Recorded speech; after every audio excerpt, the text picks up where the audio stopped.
আজকে টাটকা টাটকা চিংড়ি মাছ আর চাউলের গুঁড়া দিয়ে গ্রামীণ পরিবেশে মাটির চুলায় আমার খুবই প্রিয় কাঁঠালের তরকারি রান্না করব।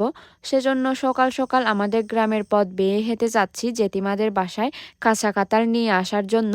জেঠিমা নাকি আমাদের জন্য একটা বড় কাঁঠাল রেখে দিয়েছেন। যাওয়া মাত্র এবি কাঁঠাল গাছে উঠে গেল, আর গাছে দেখেন অপুরন্ত কাঁঠাল ঝুলতেছে, তবে এখনো ছোট্ট ছোট্ট। আমরা শুধুমাত্র যেটা বড় কাঁঠাল সেটাই নিচ্ছি। এবি কাঁঠালটা পেরে আমার দিকে মেলা দিছে দেখেন। আর আমি তো কাঁঠালটা পেয়ে অনেক খুশি, কারণ এই সিজনে প্রথমবার হচ্ছে কাঁচা কাঁঠালের তরকারি রান্না করব। আর কাঁঠালটা পাড়ার পরে হচ্ছে আমরা বাড়ির দিকে রওনা দিলাম। আমাদের বাড়ি থেকে জেঠিমাদের বাড়িতে যেতে বেশ কিছুক্ষণ হাঁটতে হয়। বাড়িতে আসা মাত্রই কাঁঠালটা কাটা শুরু করলাম। প্রথমেই চামড়াগুলা কেটে ফেলে দিচ্ছি।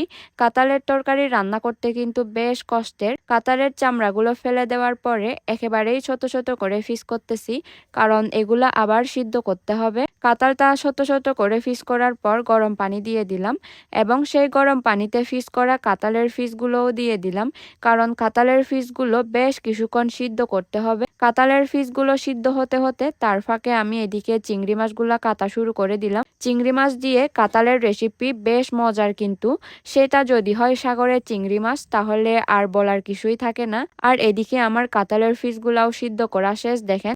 এখন কাজ হচ্ছে রান্না শুরু করা। প্রথমে হালকা করে তেল দিয়ে দিলাম, তারপরে হচ্ছে পেঁয়াজ কষিগুলা দিয়ে দিলাম, তারপরে চিংড়ি মাছগুলা দিয়ে দিচ্ছি, এবং দেওয়ার পর বেশ কিছুক্ষণ কষিয়ে নিচ্ছি চিংড়িগুলা যাতে একেবারে লাল হয়ে যায়। চিংড়ি মাছ আবার হালকা করে তেলের গন্ধ পেলেই লাল হয়ে যায়, যেমনটা আপনারা দেখতে পাচ্ছেন, একদম লোভনীয় লাগে দেখতে। যাক, চিংড়িগুলা কষিয়ে নেওয়ার পর এখন সিদ্ধ করে রাখা কাঁঠালের পিসগুলো দিয়ে দিচ্ছি। দেওয়ার পর বেশ কিছুক্ষণ ঝোল ছাড়া কষিয়ে কষিয়ে সিদ্ধ করতেছি। ঝোল ছাড়া কষানোর পর আর ঝোল দিয়ে কষিয়ে অনেকক্ষণ সিদ্ধ করতেছি। যদিও কাঁঠালের পিসগুলো আগে থেকে সিদ্ধ করা, তারপরেও আমি আবার অনেকক্ষণ সিদ্ধ করতেছি আর কি। ঝোল দিয়ে বেশ কিছুক্ষণ সিদ্ধ করার পর এখন আসল কাজ হচ্ছে চাউলের গুঁড়া দিয়ে দিব, যেটা হচ্ছে কাঁঠালের তরকারিতে দেওয়ার আসল জিনিস। চাউলের গুঁড়া দিলে কাঁঠালের তরকারির স্বাদ একেবারেই অন্যরকম হয়ে যায়। বিশেষ করে ঝোলটা ভাই একেবারেই অস্থির। আপনারা দেখেন চাউলের গুঁড়া না দেওয়ার আগে কেমন ছিল, এখন কেমন ঝোলটা লাসা লাসা হয়ে গেছে। তরকারিতে হচ্ছে চাউলের গুঁড়া দেওয়ার এটাই ম্যাজিক। ঝোলটা একদম লাসা লাসা হয়ে যায় আর খেতেও বেশ দারুণ হয়। যাক, ফাইনালি অনেক কষ্ট করার পরে আজকে আমার কাঁচা কাঁঠালের তরকারি রান্না করা শেষ।